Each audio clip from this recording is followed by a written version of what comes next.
நான் ஆட்சிக்கு வந்தேன்னா சும்மா அது செய்வேன் இது செய்வேன் நல்லது செய்வேன் உருட்டுவேன் புரட்டுவேன் அதெல்லாம் கிடையாது.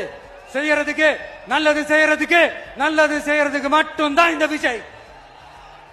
அப்புறம் ஒரு அரசியல் தலைவன் அவன் சினிமாக்காரனா நல்லவனா கெட்டவனா இதெல்லாம் தாண்டி அவன் உண்மையானவனா, அதுதான் ரொம்ப ரொம்ப முக்கியம். சும்மா சினிமாக்காரன். அம்பேத்கர் அவர்களை தோக்கடிச்சது சினிமாக்காரன் இல்ல, அரசியல்வாதி. காமராஜர் அவர்களை தோக்கடிச்சது இங்க விருதுநகர் பகுதியில் தோக்கடிச்சது சினிமாக்காரன் இல்ல, இன்னொரு அரசியல்வாதி. இன்னைக்கும் நம்ம கூட வாழ்ந்துட்டு இருக்கிற நல்ல கண்ணு ஐயாவை தோக்கடிச்சது சினிமாக்காரன் இல்ல, அரசியல்வாதி. இப்படிப்பட்ட நல்ல நல்ல தலைவர்களை எதிர்த்து நின்று தோக்கடிக்கணும்னு அந்த எண்ணத்தை உருவாக்குனது சினிமாக்காரன் இல்ல, அரசியல்வாதி. அதனால எல்லா அரசியல்வாதியும் அறிவாளியும் கிடையாது, எல்லா சினிமாக்காரனும் முட்டாளும் கிடையாது.